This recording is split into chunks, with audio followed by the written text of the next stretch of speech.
नमस्कार, मी सोनाली आणि तुम्हा सगळ्यांचे मनापासून स्वागत करते आपल्या या चॅनलमध्ये। तर हा व्लॉग असणार आहे माझ्या हरिद्वार ट्रिपचा। उत्तराखंडमध्ये गेल्यानंतर मी काही टेम्पल्स बघितले होते आणि त्याबरोबरच माझी संपूर्ण जर्नी या व्लॉगमध्ये असणार आहे। तर चला आपल्या व्लॉगला सुरुवात करूया। आणि हो, चॅनलला जर तुम्ही अजून सबस्क्राइब केलं नसेल तर लगेच सबस्क्राइब करून घ्या आणि हा व्हिडिओ शेवटपर्यंत नक्की बघा।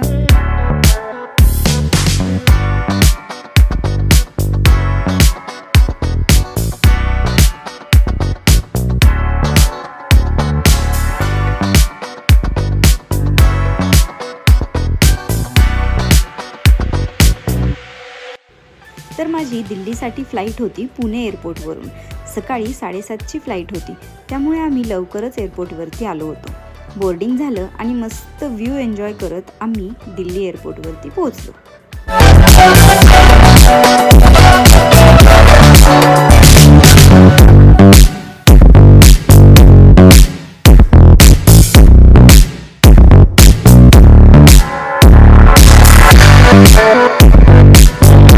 लँड झाल्यावर आम्ही आमचं सामान कलेक्ट केलं आणि एअरपोर्टच्या बाहेर येऊन आम्ही थांबलो। आम्ही कॅबसाठी वेट करत होतो, कारण दिल्ली ते हरिद्वार आमची रोड जर्नी होणार होती आणि त्यासाठी आम्ही आधीच एक कॅब बुक केली होती, जी आम्हाला पिकअप करणार होती एअरपोर्टवरून।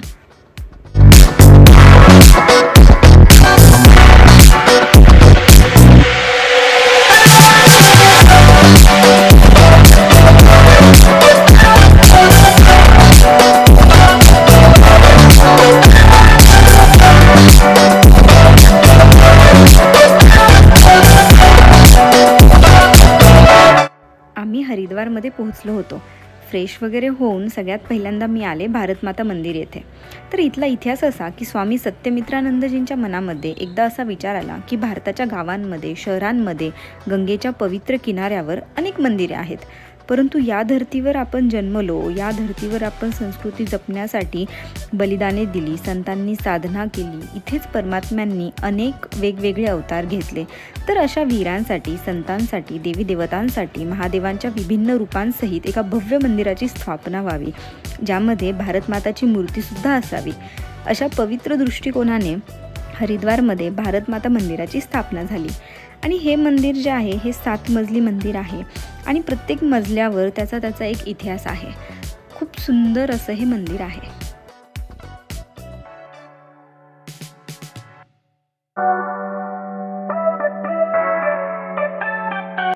तर असे हे भारत माता मंदिर 7 मजली असून पहिल्या मजल्यावर शूर मंदिर आहे, दुसऱ्या मजल्यावर मातृ मंदिर आहे, तर तिसऱ्या मजल्यावर संत मंदिर आहे, ज्यामध्ये वेगवेगळ्या धर्मांमधल्या संतांचा समावेश आहे।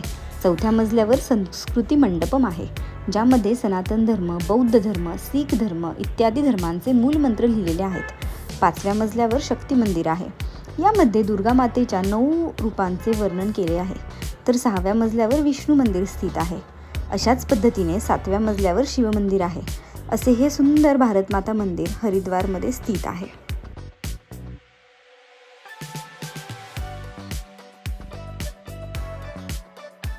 भारत माता मंदिर पाहिल्यानंतर मी आले होते चंडी देवी मंदिरात। हे एक खूपच प्रसिद्ध सिद्धपीठ आहे। असं म्हणतात इथे सगळ्यांच्याच मनातल्या इच्छा पूर्ण होतात। हरिद्वारमध्ये जे 3 शक्तिपीठ आहेत त्यामधील चंडी देवी हे एक प्रसिद्ध शक्तिपीठ आहे। हे मंदिर अतिशय उंच डोंगरामध्ये आहे। साहजिकच इथे जाण्याचे 2 मार्ग आहेत, एक म्हणजे चालत पायऱ्यांनी जाऊ शकतो आणि दुसरं म्हणजे रोपवेने। हे मंदिर हिमालयाच्या दक्षिण पर्वत रांगांमध्ये शिवालिक पर्वताच्या टेकड्यांमध्ये नील पर्वतात स्थित आहे। तर मी रोपवेने दर्शनासाठी गेले। इथे रोपवेसाठी जाण्यासाठी 280 रुपयांचे तिकीट तुम्हाला काढावे लागते। ही खूपच स्लो प्रोसेस आहे। रोपवेसाठी नेहमीच अशी खूप गर्दी असते। फक्त जाऊन दर्शन घेऊन रिटर्न येण्यासाठी मी 3 ते 3.5 तास वेट केला। तर तुमच्याकडे असा जास्त वेळ असेल तर तुम्ही नक्की रोपवेने जाऊ शकता।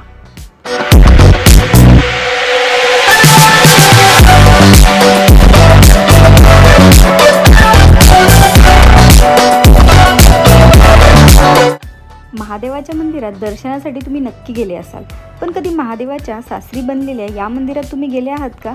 तर याच मंदिराचे नाव आहे दक्षेश्वर महादेव मंदिर, जे की हरिद्वारच्या कनखलमध्ये स्थित आहे। तर चंडीदेवी मंदिराचे दर्शन झाल्यानंतर दुसऱ्या दिवशी आम्ही याच मंदिरात आलो। असे म्हणतात की ही तीच जागा आहे जिथे राजा दक्षने भव्य यज्ञाचे आयोजन केले होते, ज्यामध्ये समस्त देवी देवतांना बोलावले होते, परंतु भगवान शंकरांना बोलावले नव्हते। आपल्या वडिलांकडून आपल्याच पतीचा झालेला हा अपमान माता सतीला सहन झाला नाही आणि त्यामुळे इथेच अग्निकुंडामध्ये माता सतीने आपले शरीर त्याग केले। तेच कुंड तुम्हाला इथे दर्शनासाठी सुद्धा दिसेल। जेव्हा भगवान शंकरांना ही गोष्ट समजली तेव्हा रागात महादेवांनी राजा दक्षचे डोकं शरीरापासून वेगळे केले होते। दक्ष राजाच्या कुटुंबियांच्या सांगण्यावरून महादेवांची माफी मागण्यात आली आणि दक्ष राजाला बकऱ्याचे डोके लावण्यात आले आणि दक्ष राजाला जीवनदान मिळाले। महादेवांनी असे वचन दिले होते की दरवर्षी श्रावण महिन्यात महादेव या मंदिरात येतील आणि आशीर्वाद देतील। तेव्हापासून अनेक भक्त इथे दर्शनासाठी येतात आणि भगवान शंकर सगळ्यांच्या इच्छा पूर्ण करतात। तुम्ही पण श्रावण महिन्यात दर्शनासाठी हरिद्वारमध्ये या कणखल इथे असलेल्या मंदिरात नक्की येऊ शकता। जेव्हा महादेवांनी इथे येऊन माता सतीच्या देहाला हातामध्ये उचलले होते तो स्टॅच्यू सुद्धा इथे तुम्हाला बघायला मिळेल।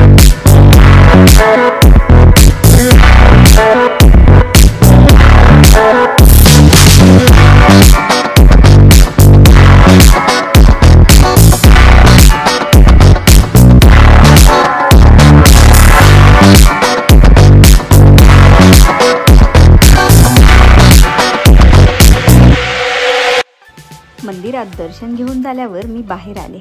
इथे बाहेर खूप छान मार्केट आहे। इथे तुम्हाला 5 मुखी 3 मुखी असे वेगवेगळे रुद्राक्ष सुद्धा मिळतील। सोबतच प्रसादासाठी पेढे फुले वेगवेगळे सामान सुद्धा मिळेल। मी सगळं मार्केट खूप छान एक्सप्लोअर केलं आणि तिथून मी एक रुद्राक्ष सुद्धा घेतला।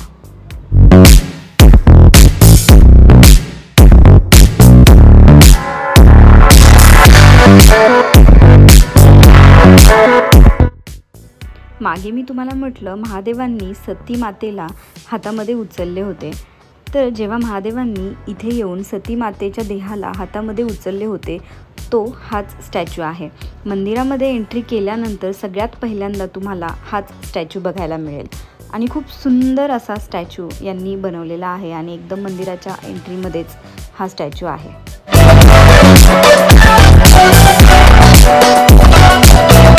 तर अशी होती आमची उत्तराखंड ट्रिप। ॲक्च्युली आमचं थोडं हरिद्वारला काम होतं त्यामुळे काम आटपून आम्ही परत दिल्ली एअरपोर्टवरून पुण्यासाठी फ्लाईट घेतली आणि 2 तासांचा प्रवास करून आमची फ्लाईट सेफली पुणे एअरपोर्टवर लँड झाली। तर या व्लॉगसाठी एवढंच। हा व्लॉग तुम्हाला कसा वाटला मला नक्की सांगा। तुमचे काही प्रश्न असतील तर मला कॉमेंट्समध्ये विचारा, मी सगळ्यांची उत्तरं देईन आणि भेटूया आपल्या पुढल्या व्हिडिओमध्ये। तोपर्यंत स्वतःची काळजी घ्या आणि आनंदी राहा। Okay bye.